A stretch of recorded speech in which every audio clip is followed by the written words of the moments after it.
Hello. I'm partly in the mood to do this. And I'm glad I am, because it's been a lot. Going back to American history and digesting it, and I'm really glad. So I decided after trying to do like the chemical thing, which I'm glad. In fact, I think I'll go back and do a just American chemical history. But now I'm doing like decade by decade.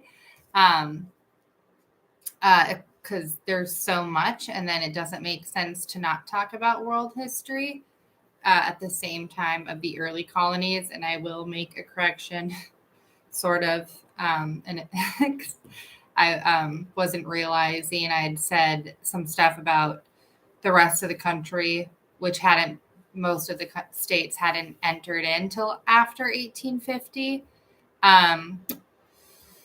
And so I was realizing that, like, I was kind of speaking of the states that hadn't yet existed yet. But obviously, if you're forming a new country and you're coming from England, a country that only wholly took over other countries, it should have been assumed from all the colonists at the time for the future of your children, your grandchildren, your great-great-grandchildren.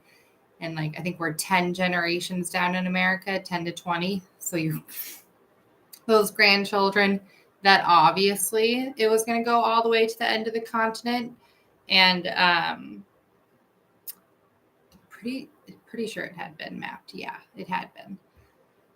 So like, obviously that's what it's going to take up, just more. And there's going to be more of a need to constantly be defending individual liberty, because the potential for tyranny and for those just maintaining control was only going to grow. So it was so funny doing the events preceding the War of 1812 right now, because we'll get into that. So I want to start with, so this is like the notion most people have today that they feel they're shorted on. And that really is like the first paragraph of the Declaration of Independence. Like, nothing else in America really does align with it, but what people hold as their understanding of what they're entitled to. And so this is that. In Congress, July 4th, 1776, the unanimous declaration of the 13 United States of America. When in the course of human events, it becomes necessary for one people to dissolve the political bands which have connected them with one another, and to assume among the powers of the earth the separate and equal station to which the laws of nature and of nature's God entitle them. A decent respect to the opinions of mankind requires that they should declare the causes which impel them to the separation. We hold these truths to be self-evident, that all men are created equal, that they are endowed by their Creator with certain unalienable rights, that among them these are life, liberty, and the pursuit of happiness, that to secure these rights, governments are instituted among men, deriving their powers, their just powers, from the consent of the governed. So, wonderful. Now let's get into the events preceding the War of 1812. I'm just blown away the more they go back. One second.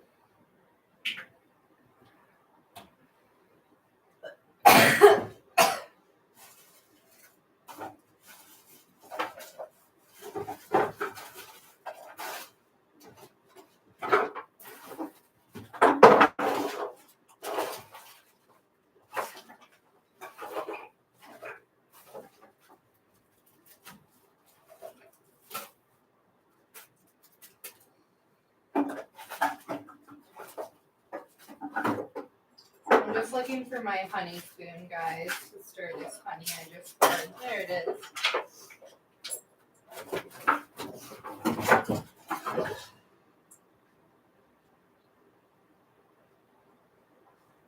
This is actually good because we're talking about products. So I have my stainless steel spoon.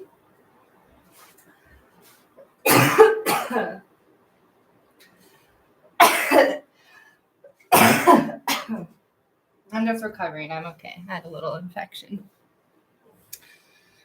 Got to get it all out to heal. Some lime water with magnesium. Some African coffee with honey. I'm going to take a zinc lozenge. I really like these. Helped prevent. I didn't get sick at all in the fall. So that was nice. And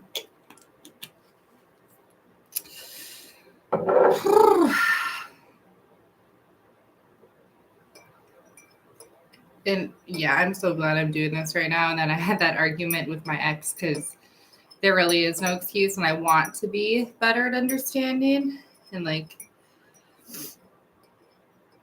debating actual events and mainly understanding though, because I really do love my people. And I'm so excited to be able to visit more of America throughout my life. And I want to understand those places better when I go there. And then visit like some old gravestones and stuff from other family members of mine in the past that have been all over, mainly the North.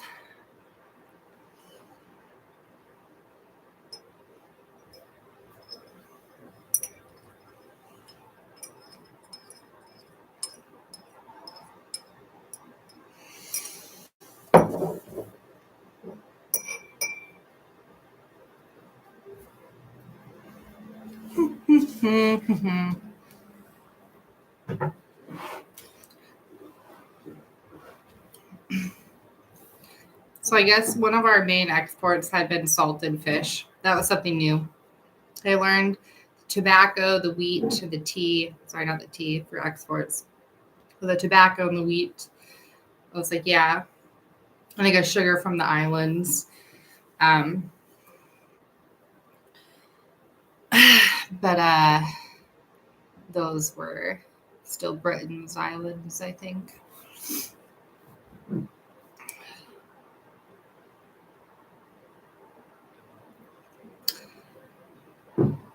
Okay, so this is mainly from encyclopedia.com, and then I also looked a little bit on Britannica.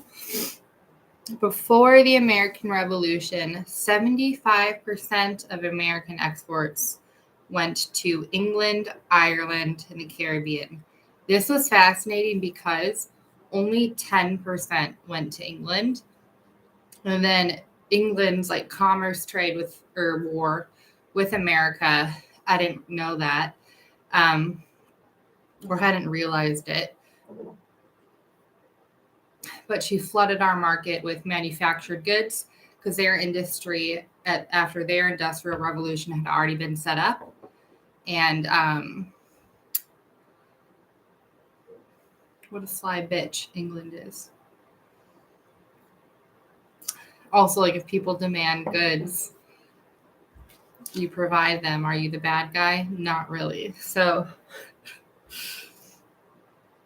yeah. So I didn't know so many exports just went to the Caribbean, but that makes sense. Because it must have been pretty poppin' there with like hospitality, so many fruits and sugars and just an abundance of goods, I imagine.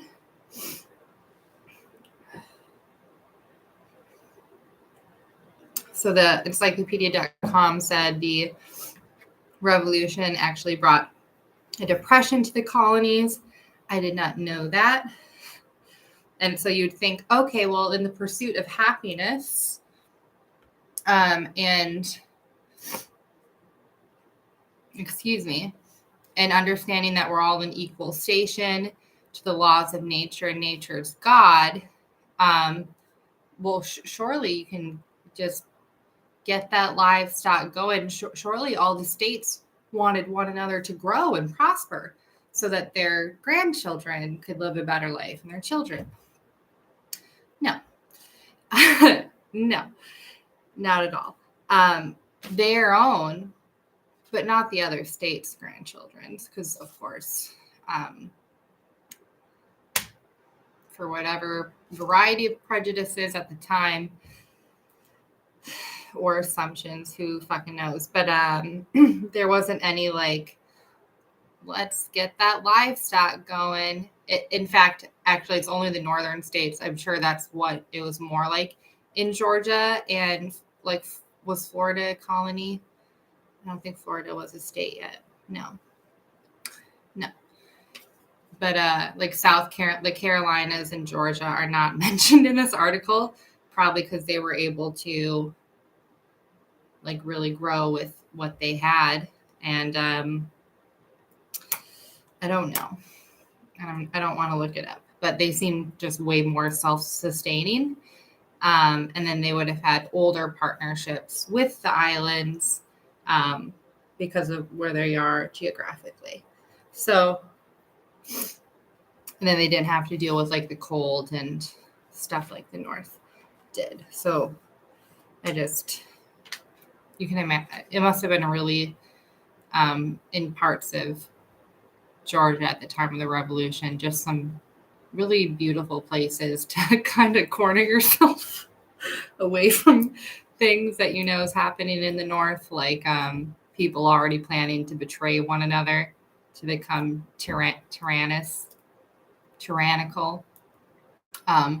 because certainly guaranteeing individual liberty with abundance wasn't going on for the North. And so in the encyclopedia, it said that there were no responses to England's commercial warfare. I did not know this, but our government was not at all funded. So Congress, it was like a duty, but then it became obviously a full-time job because you have to deal with foreign, like people are wanting things from other countries still. Then people are wanting to expand, and people are wanting things from other states, and they are wanting to grow. So to become a congressman, it is like a full-time job, but then nobody wants to fund the congressman or Congress as a whole. So they get in this stupid fucking petty drama. 1770, how long did it take? 1776, 10 years later. So, because it's 1785. I have a cold, and that's going to be my excuse. No, I'm healing from brain trauma. Anyway, so it took almost no time at all. The war, as the story goes, was so close. So many good men died on the battlefield for freedom. And then people can't grow an economy because shit gets too petty and they don't wanna. So 10 years later, so states would tax each other, and you can imagine the pettiness with like, oh, we were short 10 barrels because there was a drought. And I was like, well, we want to fuck you more. So we're going to tax you, New Jersey. And then Rhode Island would be like, oh, well, we're more friends with New Jersey. So fuck you, New York. We're not going to bring you any butter or whatever it was. So I want to hear more about like the details of how those taxes spiraled out of control in just a fucking less than a decade. And so in 1785, the U.S. defaulted on a loan to France. Again, the states taxed each other. They didn't want taxes to fund government or Congress. They just wanted to levy things above one another because things did not grow. In fact, we were in a depression. They collapsed 9 years later. Cool job. Cool work, everybody. So, and this frustrated George Washington as well. Anyway, the second president, Mr. John Quincy Adams, oh yeah, that cute little guy that I said looked very childlike, was able to manage American credit by allying with Dutch bankers. And this is just to get shit, like, again, with the shipping, like, overseas and back, because Britain had all the ships, right? When he said, fuck off. And so, okay, we'll see you when you need something in 2 years. And, and so John Quincy Adams hooked us up with the Dutch. And then I believe our stock market was also then 100 years later facilitated by the Dutch. Cool. And John and George Washington, James Madison, Alexander Hamilton, and Robert Morris. I don't know who Robert Morris was. All wanted the power to raise revenue to be given to Congress. So again, to tax the states so larger government can function, because they were losing so much and really becoming quite a catastrophe in just 9 years. And so they were like, let's do this. And then commissioners. So I don't know what this word means in its origin. So I'm going to look it up.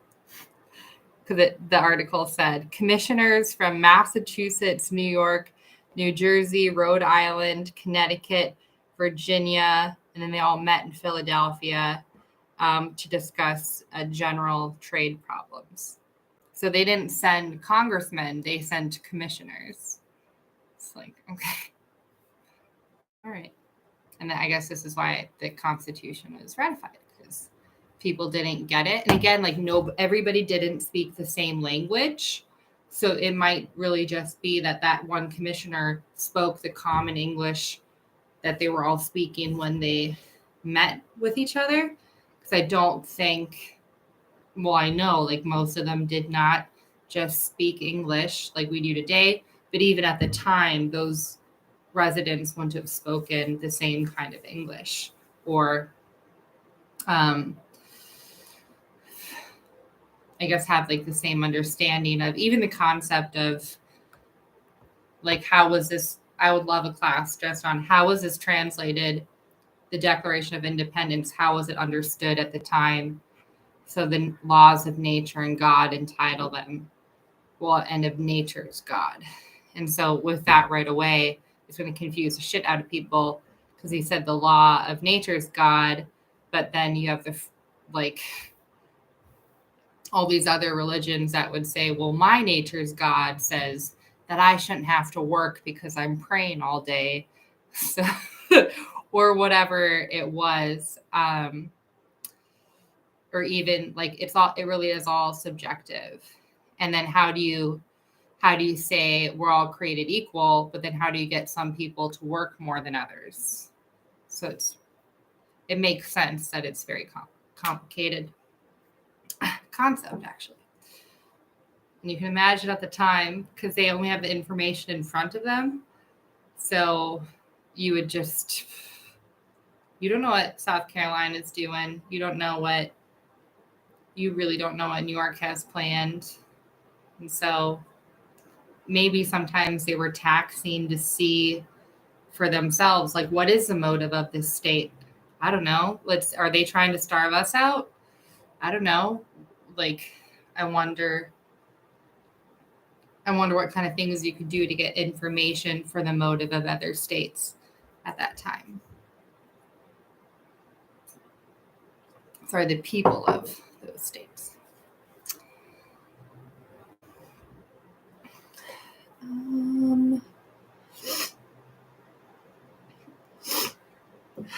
Excuse me.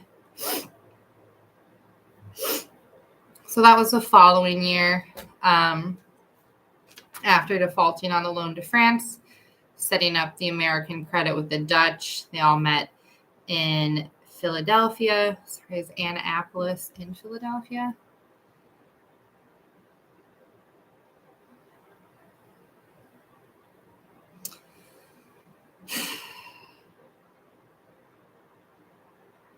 Oh, no, that was... Okay, so they met in Maryland. Sorry, I forgot about you, Maryland. They met in Maryland in 1786. And then I think Congress then met in Philadelphia, giving themselves the sole power to tax imports, regulate international trade, and trade between states. So obviously, the Congress, George Washington, Hamilton, Morris, and Madison had won that debate, which was you guys were given 10 years of ultimate freedom and you lost all your money. You forfeited to France again. You have no plans for the future of your children or your grandchildren in a free country because you just dissolved that, probably with your own selfish desires, as usual. And here we are. Now, John Quincy just got this deal with the Dutch. This is your last fucking chance, or we're going to war again. And so they won that debate, and Congress was given the power to do this. It also forbade, and this gives you an idea what the states, in fact, were doing, which was repudiating debts. I don't know what repudiating really means.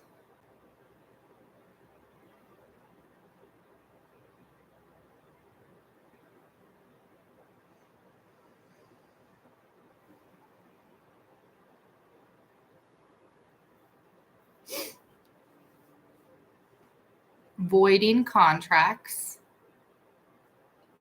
So again, against other states, just saying nope. Coining money, causing inflation, making up false money, committing fraud. And we'll see what repudiating means in definition. I imagine it means just like repeating debts, just trying to get fucking money because you don't know how to make any. You spent 9 years choosing fraud.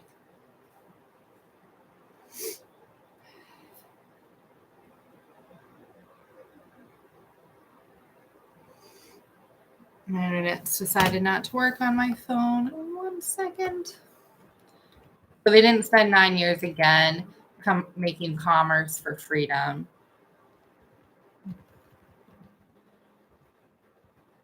Did the opposite. Refuse to accept or be associated with. So rejecting debts. Oh, so refusing to pay debts, like they're defaulting their loan to France and to each other. So that's what the states had been doing. Just total denial. And I thought this was funny to want to study because I didn't know anything about 1812 except for that just the British came and set the White House on fire. And then we're at war again. That's all I knew before today. And I assumed it was because we were failing as a very young country with huge new idea, right? For the modern era. And so I'd commented on these two old guys talking about they were talking about like the modern era in a way that I'm really glad I get to have this perspective of. Looking on like from the outside and being able to see people have this live dialogue, and they were like, how did we get here? It's like we lose our liberties, and it's my thing is like we haven't even started yet because this keeps fucking happening in such a way. And so my comments on this video yesterday before coming to the War of 1812, and so they're talking about like how did we fall so far away to this Declaration of Independence where we were once all a free people respecting each other's individual liberties and just flourishing in life, liberty, and the pursuit of happiness. And so my reply, listen, gents, 45 minutes in, I'm not saying this is the origin. However, it is to me in my understanding so far. I just did a video on it, the previous one, because I'm trying to fully digest American history and modern events. I want to be able to properly educate my children and love the time I've already spent tutoring kids. So 1776, when you tell a group of men, absent previous social constraints, kings and queens, the Pope, etc., that they are now free with ultimate self-determination, immediately plans are made to grow and prosper. Also, inevitably, plans are made to control others and ideas, to settle old grievances, to maintain control, and to avoid consequences. Most early governmental members in motive are like the ones today. Rarely was early American government planning to maintain individual liberties. Tyranny of the free is insidious that way. It's hard to balance and to resist when it can be wielded in so many ways, for so many reasons, with the ability to hide it behind so many things.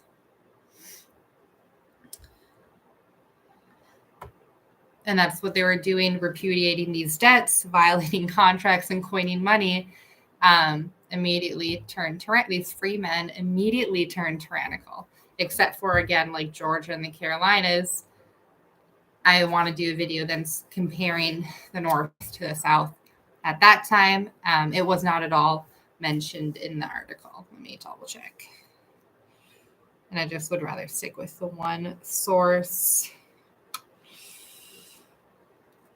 And then again, older in the North, as far as for like what people made a great deal of money, partnerships, and longevity off of was the fur trade.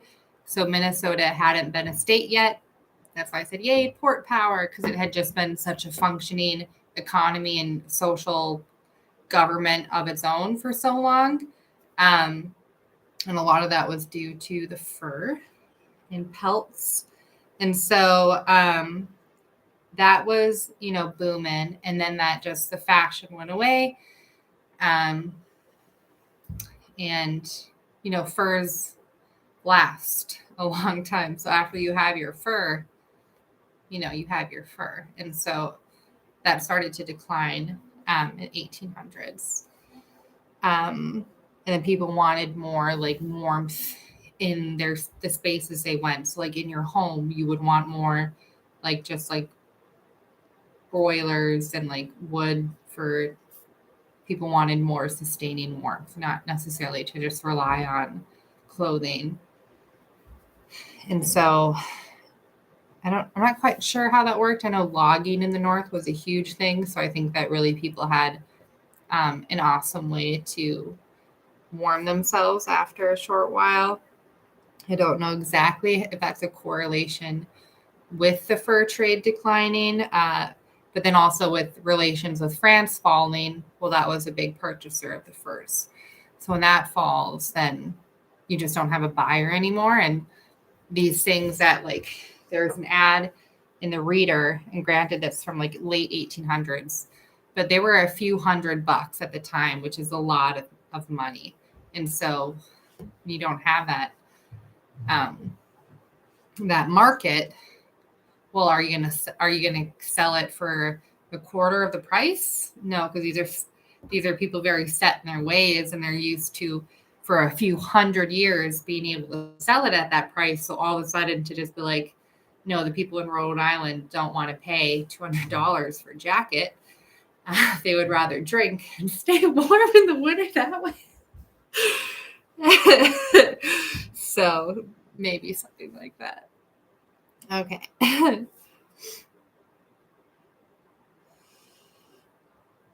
I guess I don't know what wool looked like on the East Coast. Maybe we had more wool. I don't know. It wasn't brought up in the article, so I'm going to let that be.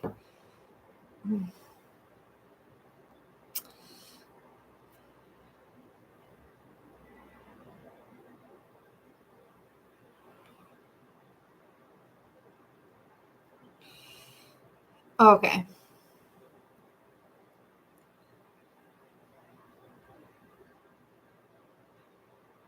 Oh, apparently they were relying on speculators set out for, quote, South Carolina and Georgia to buy up these state notes. So Congress debated assuming the state debts, and it means from the North, because then it says these speculators were setting out to ask Carolina and Georgia to buy up these notes because the North had fucked themselves so much, which makes sense because you want to know who's really bad with money still today? Ireland. And there were so many Irish. And the Irish will piss away freedom in an evening. You know what I mean?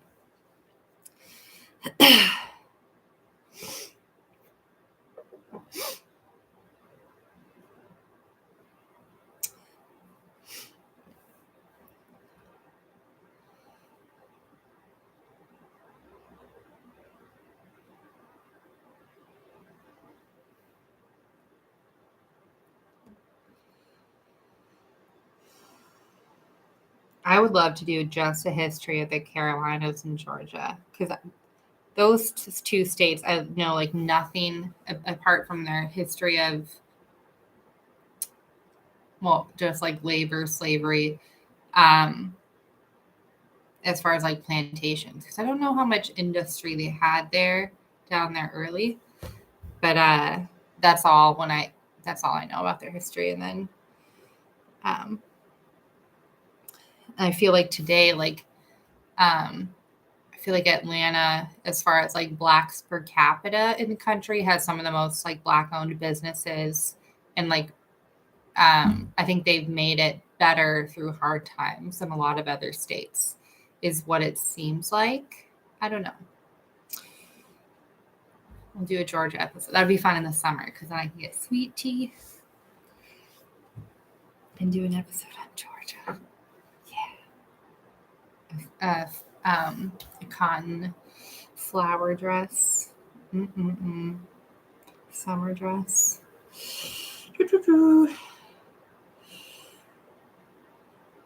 Oh, this is cool. And then things went into, all right, well, let's build manufacturing to build revenue. And so in New Jersey, they were planning 13 factories. This was Hamilton's proposal on this note of building a fucking economy. Shoes, textiles, potter,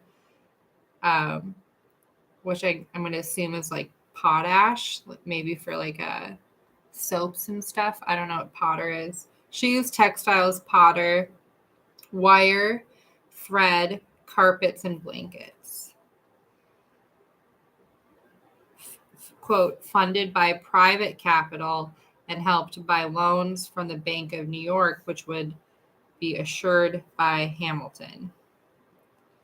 And then that it would continue to build federal funds, and then that would go back into building more factories.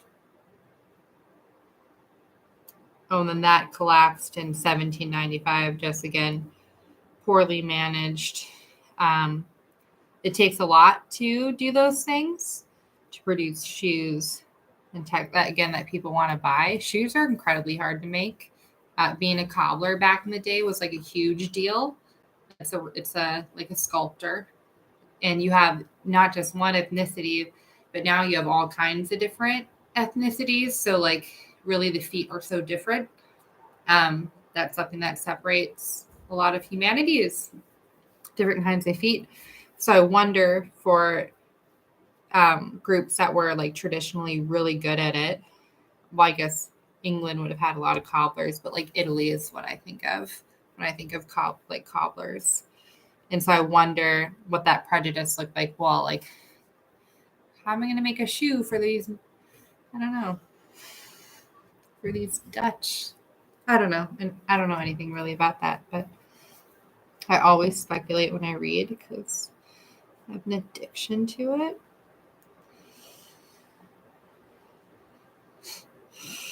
It looks like this just really didn't go well.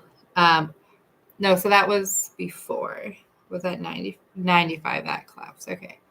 So even with Congress now having the power to do this, people in the North still really didn't. And I'm just going to start saying the Irish Americans in the North still didn't want to do the Declaration of Independence You get a huge group of them together, and then they all forget that time exists and that things cost money, that there are consequences to your actions.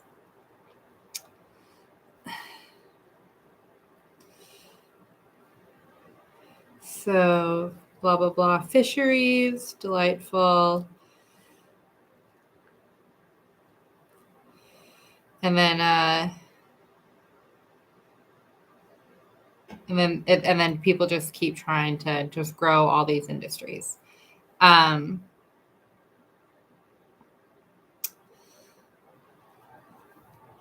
So yeah, that was kind of all I was going into. So somebody recently, I had an email argument with somebody at the beginning of the year who was talking about like doing a convention of states for what we have going on right now.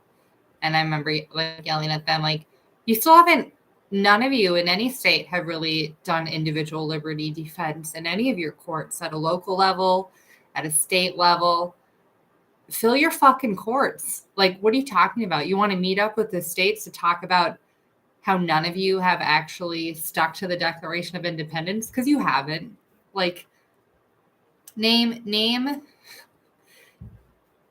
5 court cases where just individual liberties via the Declaration of Independence were upheld or even argued. And I don't know if there's actually even one where just the Declaration of Independence was argued. As far as like just the Constitution, sure.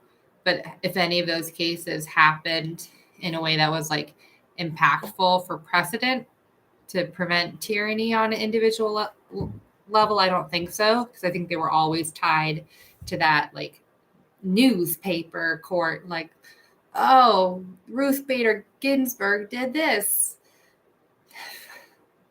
$25 million to the man who wanted to caregive for his mother.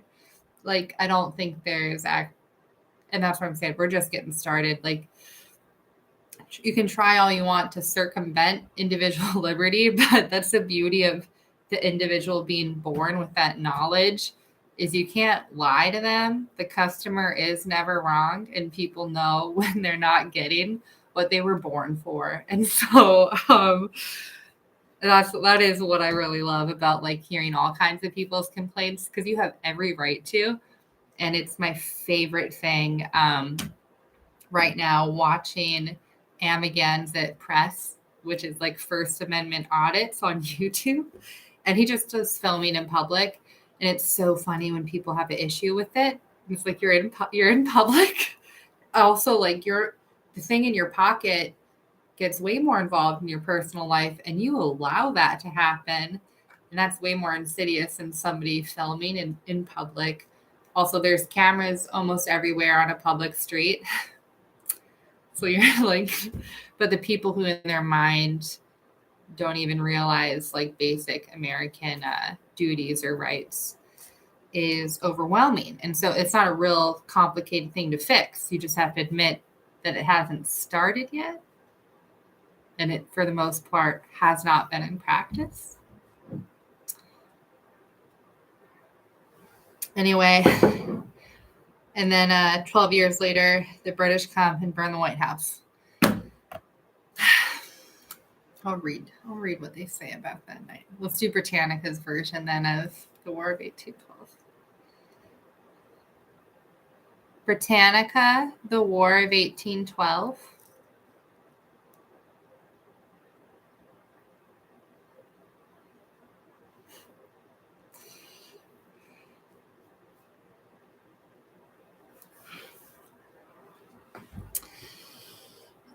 Okay, so the wars that were going on were with France and Britain, the Napoleonic Wars. And then the U.S. got stressed between the two, of course, because they still want to be on the tit of England and France.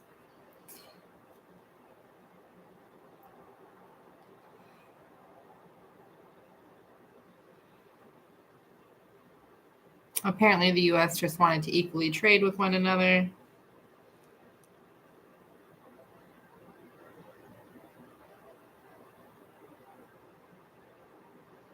And then, of course, we had pro-French politicians and convictions. This is the quote that's funny.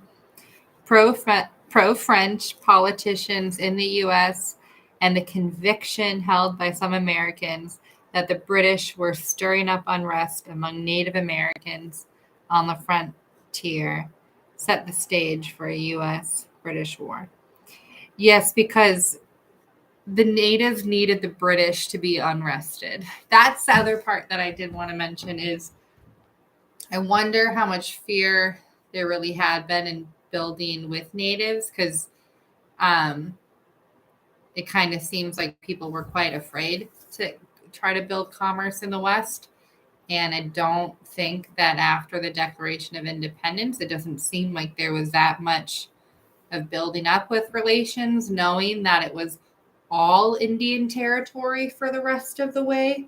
And so I wonder what that looked like. And when I get to westward expansion, I'm sure I'll hear some stories and then I don't remember from the French Indian War, like who was allied with the French and who was allied with the English.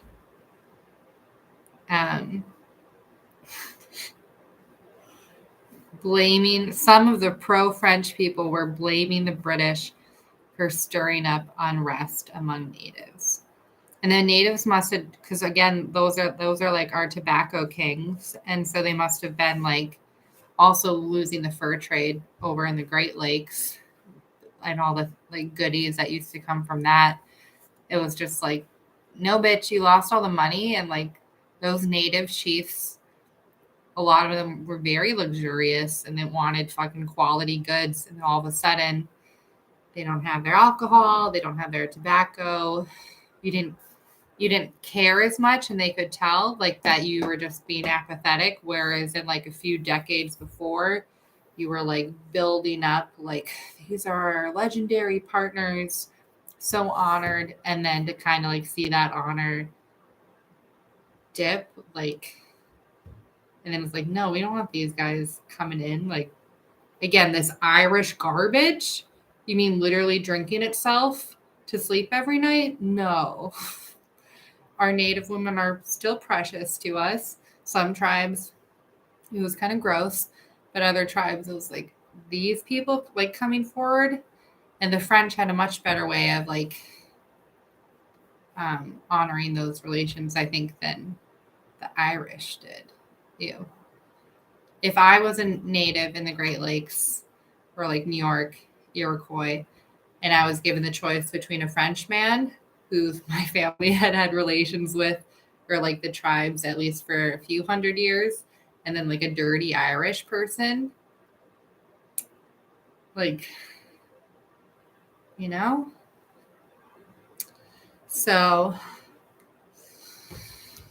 not to speculate or anything.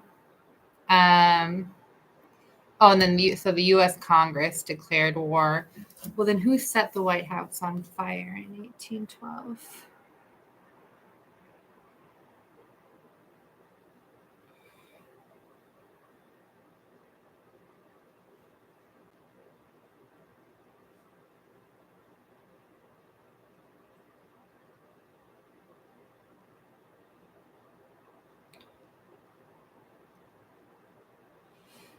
Okay, this is interesting. I'll read this. What role did Native Americans play in the War of 1812? This is Britannica.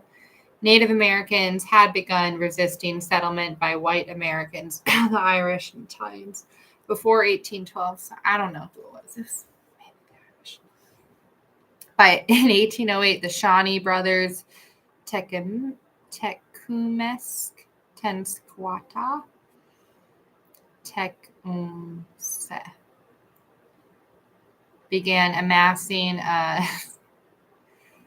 So I'm so sorry for the Shawnee listening right now. And Tenskwatawa began amassing an intertribal confederacy comprising indigenous groups around the Great Lakes and the Ohio River Valley.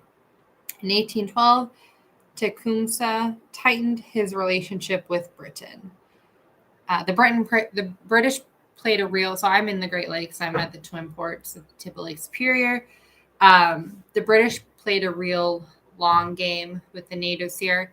And I think something that the British can say compared to like the French, like I don't know how that nosedive really like did the French also owe the natives a lot of money when so when America's loan defaulted to France, did it also so happen though that the French had guaranteed or promised some things to these native groups that we lost the paperwork for? Because again, those were the main trading partners up the North Shore through Canada and back to Europe. So it seems like the British didn't promise enough and in that way didn't betray these native groups. Granted, they weren't giving more, but they weren't promising more either.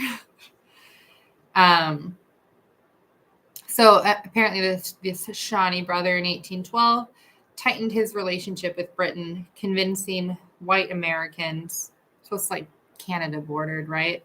And then these Americans that the British were inciting unrest among Northwestern tribes because he trusted them more. Because paranoia, it'll get you.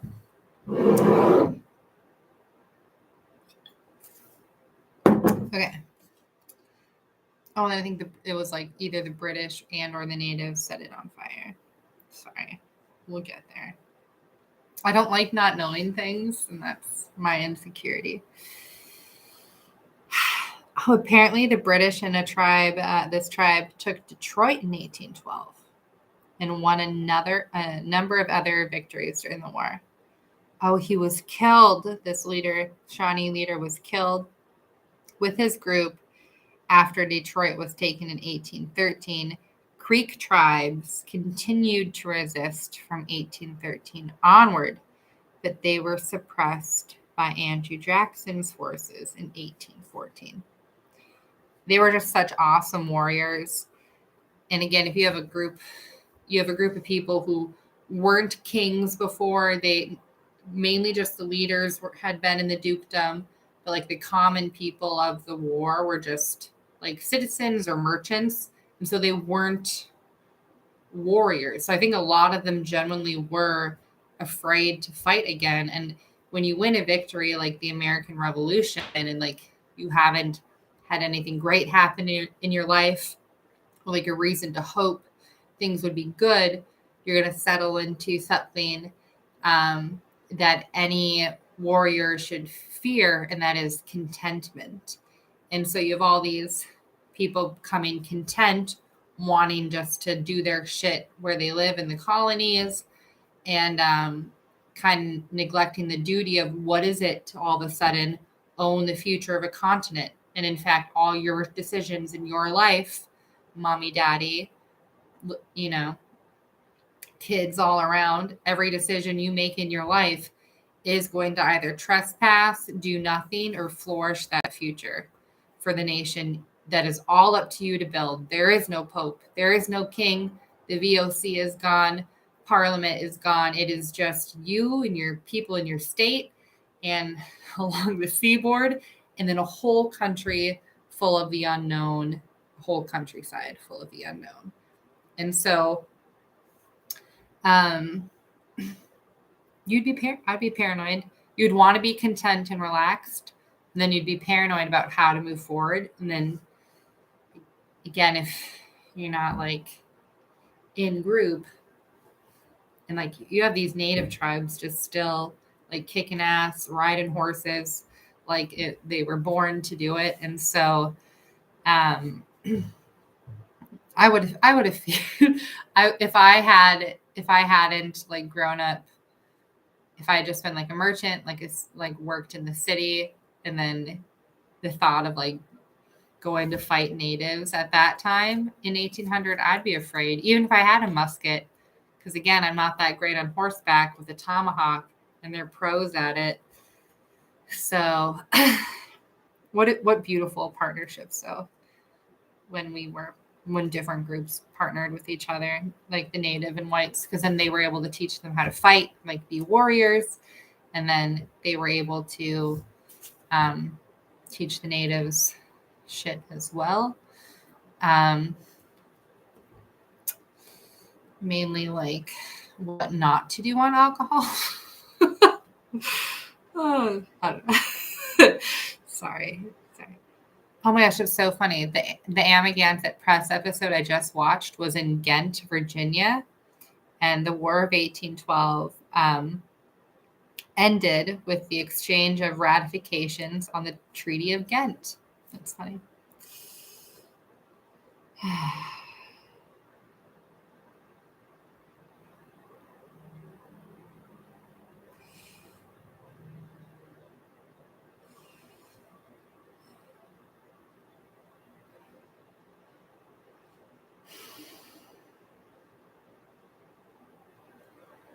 And the concept of free, so it makes you wonder, were people eating for free? So like actually were those women like making the food, both native and white women on the coast?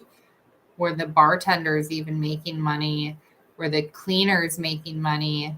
Or were they under the concept of free, being made to do things for free by men who had power over them? And I think so. I don't know who lit the White House on fire. And then I'm going to end it there. Who lit the White House on fire in 1812?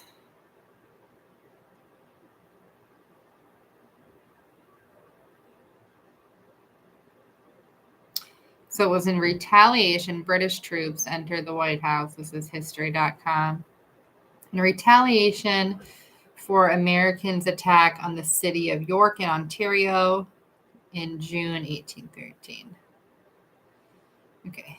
And again, these are people who, like legacy, hadn't had to fight like the early kingdoms of England had done, constantly fighting, and France, 1,000+ years of being a professional war fighter.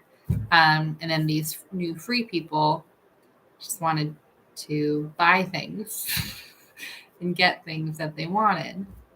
I think that explains a lot for where we're at today. This was fun. I'm happy to keep learning myself and to talk about it on this YouTube channel with my First Amendment right.